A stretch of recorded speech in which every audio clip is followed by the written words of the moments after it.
qué no te callas? Vamos a escucharlo. Oriol, primero que nada, muchas gracias por esta entrevista para En Contexto aquí en La Octava. Muy buenas tardes por allá en España. Pues sí, es ya un poco tarde. Buenas tardes, son casi las 9 de la noche, pero está el tiempo muy agradable. Muy agradable. Oriol, eres el autor de un libro importante. Fíjate que yo vivía en Estados Unidos y todavía tengo cajas y cajas, pero leí tu libro allá en Los Ángeles, California. Lo he estado buscando desesperadamente para tenerlo aquí, pero aún no logro ubicarlo dentro de las cajas de libros que estoy todavía sacando. Pero el día de ayer tú sabes que el periodista o antier Alberto Peláez se paró frente al presidente preguntándole, bueno, básicamente queriendo así como que elogiar un poco los beneficios de la conquista, pero sobre todo salió el tema de la neoconquista empresarial española y tú eres un experto en el tema. Yo dije ayer en mi programa que le recomendaba al periodista que leyera tu libro. ¿Qué nos puedes platicar en este contexto de estas empresas que nos han invadido no solamente en México, sino en Latinoamérica en el contexto neoliberal? Bueno, digamos que esto ya es una larga tradición, digamos, en los repartos imperiales a la monarquía, a la hispánica y católica monarquía, siempre le quedó una red de influencia muy importante desde el norte de África, Marruecos, que es una parte que nunca hay que olvidar, que es importantísima en sus relaciones complejas, y la otra ha sido desde México a Tierra del Fuego, donde básicamente a través de una red, digamos, de criollos, descendientes, digamos, de esos blancos que toda la vida se han sentido parte de una generosa hispanidad, entre comillas, de unas lealtades de clase, casi de casta, diría yo, de un no reconocimiento de esa idea de que las independencias en el fondo siempre han sido un camino al desastre y al populismo, digamos, y este tipo de oligarquías que existió, que en el porfiriato fue su mejor época, se reprodujo de una u otra forma pese a la Revolución Mexicana y realmente a partir sobre todo de Salinas, de Cedillo, de las reformas que ya conocemos, se amplió, digamos, su cuota de mercado a partir de una dirigencia, de una tecnocracia convencida que la mejor vía es destruir la propiedad nacional.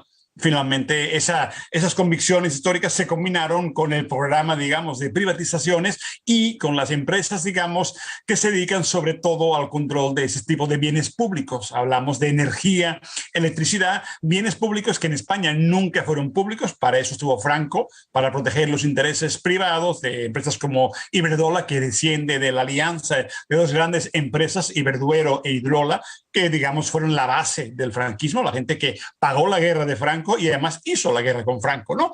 Ese tipo de empresas llegaron a México a aprovecharse de un Estado dispuesto, digamos, a vender a precio de amigo, digamos, los bienes de la nación, que obviamente fueron parte de una lucha, una expropiación, empezando por el petróleo, siguiendo por la energía eléctrica, que al no existir nunca en España, pues ni siquiera existe la idea, la visibilidad de lo importante que fue. Ahora tenemos la energía más cara, la electricidad, digamos, a precios disparados de forma absolutamente brutal, mientras en México fue posible por muchos años tener una energía eléctrica barata en condiciones, y a partir de que andan esas empresas con contratos, con prebendas, con privilegios de acceso, con privilegios también de subvención directa e indirecta, pues naturalmente empiezan a forjarse, digamos, una línea de coordinación o colusión, para decirlo más claramente, entre élites, pues directores de la CFE que terminan, digamos, en cargos en empresas también privadas, o como Georgina Kessel, que terminó por un largo tiempo en el Consejo de Iberdrola. Iberdrola tiene la costumbre de comprar ministros, es algo que es su línea natural, compran cabilderos en todo el mundo. Pero poner a Calderón en Avangrid en Estados Unidos un tiempo, eso sí es ridículo. Como decimos en broma, hay que comprar el cabildero que toca en cada país. No poner a un Calderón en Estados Unidos, donde para eso tienes a los demócratas, a los republicanos, en cada estado, en cada localidad. Entonces, esa vieja tradición oligárquica de odio, digamos, al populismo es lo que explica también esa facilidad con que los gobiernos neoliberales de México se entienden de maravilla, tanto, obviamente, primero con el gigante de Estados Unidos, pero también con España, que además lo recibe con esa naturalidad, esa facilidad de las élites de entenderse un mismo idioma, un mismo concepto y una misma cultura sobre el mundo. Oye, y el tema de la banca, porque también fuimos desbancados prácticamente. Hubo un momento en que había solamente un banco mexicano y algunos otros por ahí muy chiquitos, pero de repente a mí me encanta ir allá a Santander o al País Vasco, me encanta, pero ver aquí Banco Santander, Banco Bilbao Vizcaya y que desaparezca todo lo demás, incluso en el ámbito privado, ¿qué nos dices también de esta neoconquista bancaria? Porque pues ahí están estos bancos.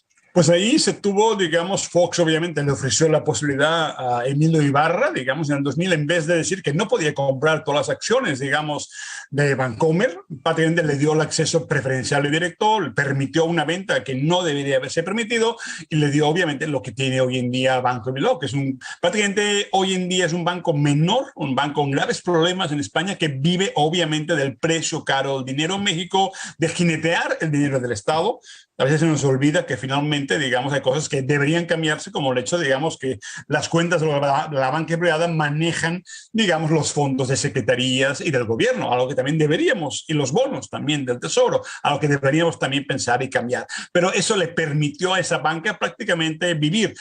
Fracasaron en Turquía, fracasaron en Estados Unidos, vendieron su banca en Estados Unidos y sin México prácticamente esto sería un banco regional sin ninguna importancia que acabaría, como puede pasar, por cierto, subsumido por Santander, que es finalmente el banco de bancos de una familia que su padre, Emilio Botín, el padre de esta bendita señora, también debería estar en prisión, debería haber estado en prisión cuando tocaba. Una gente que se ha basado, su cultura ha sido siempre protegerse a través de que los tribunales de altura nunca los han obligado a ir a prisión, excepto ahora donde quizá finalmente, por cierto, y eso es muy importante, tenemos en el camino de la prisión a Ignacio Sánchez Galán de Verdola por espiar a rivales de forma probada completamente a través del comisario Villarejo, un auténtico personaje siniestro, patético, pero capaz de embarrar a todo el mundo. Y también tenemos a Francisco González, expresidente del Banco de Bilbao Vizcaya, que está en una causa judicial y que quizá lo salve por la edad, pero que está condenado casi seguro a entrar en prisión. Entonces tenemos el esquema claro de un tipo de personaje mafiosillos de cuarta que ha entendido la oportunidad de ir acumulando poder a través de cargarse de forma muy siniestra a rivales, siempre con el apoyo de la judicatura del Estado, que han aprovechado, digamos, los mercados americanos que han sido prácticamente un barril sin fondo, digamos, para sobre todo, y recordemos algo muy importante, las utilidades de este país se pueden sacar al 100%. Esto no ha cambiado. No quiere decir que vayan a la madre patria porque hay que pagar impuestos, van a paraísos fiscales. No creamos que es que el oro viejo del esquema de viejo oro, no, el oro se va a donde nadie lo ve más que los consejeros del banco que lucran con el mercado mexicano. Algo que también habría que plantearse futuro en ese momento histórico de la cuarta T, que hacemos, por ejemplo, con la remisión de utilidades que antes no se permitía que el 100% se pudiera sacar sin casi impuestos. Hay mucho que ver, pero esta banca es parte del problema también de cómo gestionar una banca pública. Por eso el Banco del Bienestar sería tan importante que poco a poco se consiguiera, digamos, no depender del jineteo que esta banca hace del dinero casi siempre público, por cierto, y de un costo altísimo del dinero que está entre el 8 y el 20%. Ya no digamos las tarjetas de crédito que se ha convertido en la usura perfecta. Digamos, una banca usurera que no saca en Europa casi nada porque el interés del dinero está prácticamente a cero, pero que en México gana lo que no ganaría ya en España de ninguna forma. Es la clave de su éxito. Siempre hablamos de ese tipo de corrupción, colusión y jineteo, que es la clave de su éxito. No hay mucho más. Y la cuarta, Oriol, la cuarta transformación, ¿qué posibilidades reales tiene de emanciparse de todo esto? Por ejemplo, el presidente López Obrador pues recibió a la señora Botín, ya que la mencionabas, y tiene relaciones con BlackRock y con Larry Fink. O sea, ¿qué tanto estamos ante un escenario donde pudiéramos inquietar a todos estos poderes fácticos mundiales, globales, y le puedan dar un estate quieto a México si se trata de emancipar? ¿Tiene movimiento de cintura esta cuarta transformación o está condenada a tener que bailar esta danza del poder económico? Yo ahí creo que obviamente hay que intentar que las pirañas no se junten, más bien dividirlas porque por su insano deseo o codicia. Entonces, en ese sentido yo creo que la clave se llama Iberdrola. La ley de la industria eléctrica, a partir de que se consiguió parar la línea de amparos, aunque eso termine en litigio internacional, podría cuando menos cambiar las condiciones digamos, que permiten a Iberdrola prácticamente pues, forzar al Estado a pagar por su producción independiente de ciclo combinado, por la eólica. No hablamos solo de Iberdrola, hablamos de muchas, Acciona y muchas más empresas metidas en este negocio. La vía de Sonora es una parte de la industria pública solar y eólica también debe estar ahí, es una buena vía, y la otra cambiar las condiciones, digamos, de usura. Eso se ha intentado también con los gasoductos, pero en ese sentido Iberdrola ha demostrado que no quiere. Se intentó negociar el año pasado realmente a fondo, pero básicamente su presidente en México, Enrique Alba, su actitud fue casi de, no de caudillo, fue de virrey completamente, un hombre que grita, un hombre que insulta y que no ha querido negociar al menos un cambio de condiciones. Entonces yo creo que será el expediente más claro de hasta dónde puede llegar la cuarta T para ponerle un alto. Creo que es importante entender que ese mercado cautivo en manos de privadas no debería existir en un país que no tenía ni siquiera ese problema. Es costoso, es oneroso y ni siquiera es necesario. Como demuestra, insisto, el caso Sonora, también podemos hacer empresas solares que sean del Estado y que, por tanto, la intermitencia se acople a las necesidades de energía eléctrica nacional, no del interés privado que necesita vender la energía al precio más alto cuando ellos quieren. Entonces, hay un margen importante de negociación, aunque haya litigios internacionales. También España ha tenido litigios internacionales por cambios de condiciones en, digamos, las subvenciones. Eso se puede ganar y es una buena línea. ¿Por qué? Porque es fundamental, porque a partir de aquí podemos también ver otros aspectos. Tenemos que hablar de la banca, tenemos que hablar de las empresas hoteleras, de ese monopolio que existe, sobre todo brutal en Quintana Roo, donde los mallorquines de Riu, Meliá, Barceló, prácticamente actúan casi, le obligan al gobierno estatal hasta a pagarle, financiar equipos como Mallorca.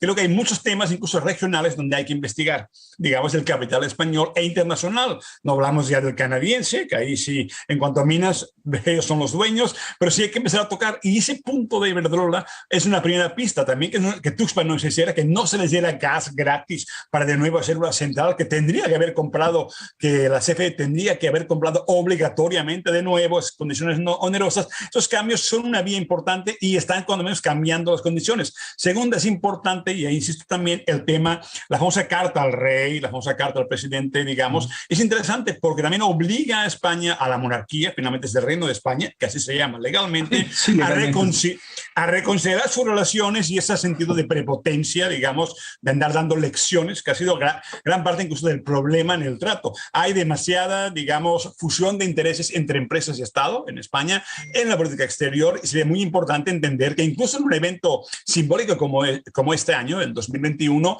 la actitud de España ha sido negarse ni a contestar cartas ni a aceptar una comisión, casi una comisión, para refundar el discurso conjuntamente. Eso no se acepta. España lo único que acepta es que le digas que son maravillosos, como en el 92, reencuentro de culturas, nada más que es una maravilla.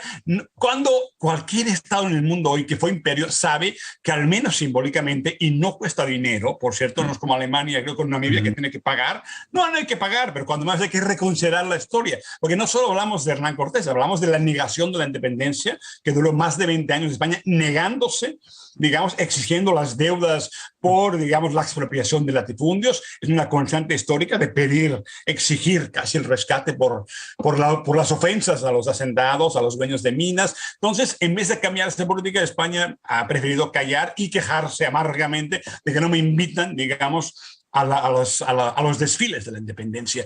Son dos cosas que creo que pueden cambiar, es una pista importante, pero también hay un hispanismo muy fuerte, muy desarrollado, mezclado de apologías a la transición democrática, este discurso de España como iluminación y salvación, cuando en Europa España pinta nada básicamente, solamente le conceden, digamos, la intermediación americana y poco más, pero no pinta nada absolutamente, cuando deberíamos en España pensar cómo nos convertimos en colonia de Europa. Pero bueno, esto ya sería otro tema, pero preferimos sentirnos gigantes frente a gente que deberíamos ser hermanos y no gigantes, y no ser paternales ni andar tutelando gente, que es algo que España tiene la tremenda manía de tutelar a gente que no necesita ninguna tutela. Es un problema grave, constante, y que esta gestión de Obrador ha demostrado que España sigue siendo la misma incapacidad de entender, digamos, que América Latina es algo muy importante, cada país tiene su historia, sus reglas, y que, por cierto, en cuanto a nacionalismo y a soberanía, las lecciones no vienen de España, que tristemente su papel en Europa es miserable, cuando menos. Me parece muy emblemático ya para terminar, Oriol, como síntesis de un ícono de lo que estás diciendo. aquella cumbre en Chile con Bachelet en la que Zapatero puso una narrativa de decir que pues todo nos venía de Occidente. Intervino el presidente Chávez entonces y habló de cómo José María Aznar había apoyado el golpe de Estado en su contra, y lo emblemático para mí de esta arrogancia que tú mencionas es cuando el rey Juan Carlos de Borbón le dijo: ¿por qué no te callas? Que así le dijo a Chávez. Me parece una figura emblemática de esto que acabas de decir. Sí, es justamente, fue un momento, yo en aquel momento estaba en España y lo más fascinante y más repugnante fue que la gente estaba como jaleando, se dice, hasta aplaudiendo el estilo bravucón. Bueno, ahora ya nadie aplaude al rey, ya está, sí. está desaparecido en el exilio, supongo, sí. nadie lo encuentra, parece que desapareció, pero lo que viene a decir es que fue terrible, digamos, que en ese momento clave de vergüenza, de actitud neocolonial, la gente aplaudía, digamos, esa chabacanería, esa soberbia del rey de España. Fue triste, fue patético, y el gobierno tendría que haberle exigido algún tipo de disculpa, cuando menos, a un presidente de una república, que repúblicas ni siquiera España, insisto, es una triste monarquía colonial. Pero ese es un poco el estilo, el problema del estilo, la incapacidad, la mezcla de confundir empresa con Estado. Iberdrola es una empresa, digamos, de un tipo que está a punto de ser juzgado por espionaje a un subsecretario de Estado y espionaje a un rival empresarial, que también es parecido, pero son dos mafiosos peleándose, pero usando a policías a su servicio, dando a policía funcionarios del Estado al servicio de una empresa privada. Parece que pagará, puede ser que Sánchez Galán, Ignacio Galán no le gusta al Sánchez, porque parece que Sánchez es menos, así con Galán le parece ser un poco más importante. Galán puede estar en camino, si no de la prisión, por primera vez de una condena que de verdad termine con su carrera de considerador, digamos, de negocios del capitalismo verde, porque además ahora Iberdrola es verde, pero verde por el billete verde, porque ellos le entran a cualquier tipo de energía, la que sea, donde haya negocio particular. Donde haya negocio, sí. Dicho esto, es una clave. Ese comportamiento es la base, la incapacidad de España de verse en el espejo de la historia y hablar como hermano, no como tutela o como patriarca de las Américas. Es un problema constante que no ha cambiado nunca. Y además esto que decías de confundir empresa con Estado se acerca mucho al concepto de fascismo.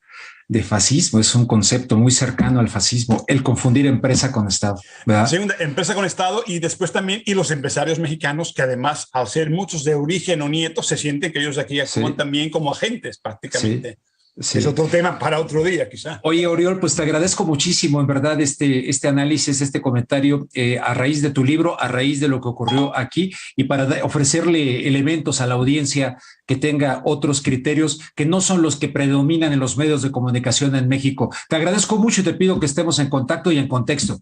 Claro que sí. Muchas gracias. Hasta luego. Gracias.